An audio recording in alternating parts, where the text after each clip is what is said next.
it's Brian Rosen here. How are you from Rosen Retail? And we are, or I have the pleasure of being in El Salvador, creating go-to-market strategy. How do you pronounce it? Cihuatán. Cihuatán. And today I've had the pleasure of seeing some Mayan ruins, seeing the distillery, seeing the sugarcane factory, and then working on how to get this really kick-ass rum into the States.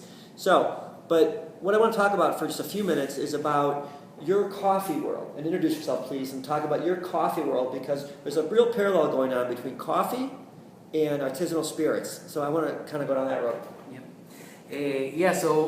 My family business is that we're coffee producers. We're the 5th generation of coffee producers in our family.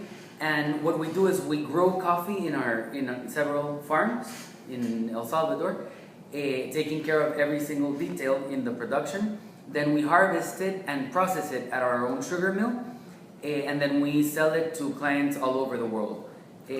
What was interesting, I thought, we had a conversation today on the ride from the hotel, and you had talked about how now, like craft beer, like craft spirits, coffee now is really hyper-local. So talk about that, because there's a real big parallel going on between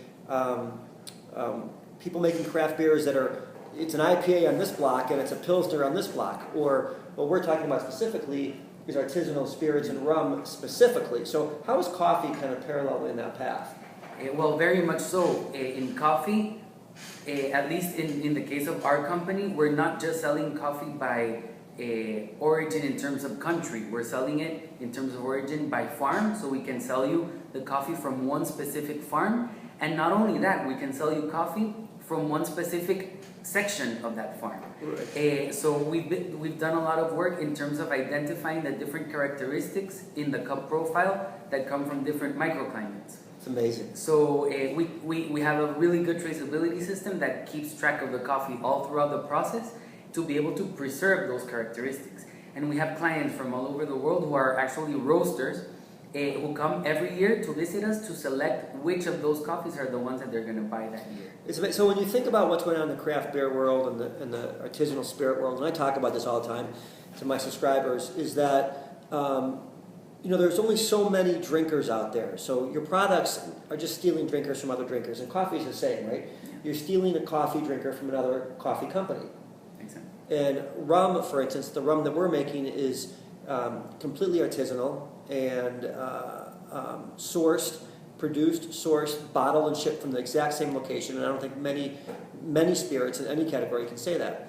So it was just interesting to me how it's all parallel. So when you look at what's going on in the business, you really got to look at vertical integration. You have to look at kind of parallel displacement, because little brands are taking over for big brands, because they always say big brands are not building brands, they are just creating brand extensions. And that allows for companies like this, Cihuatán, thank you, that's my Chicago Spanish, to really proliferate and come into the market. So take a look on the shelf near you. Thank you. Awesome. Thank you. Oh, by the way, real quickly, look right here for a link to the website for the rum. Look right here for a link to my subscriber page. Thanks so much.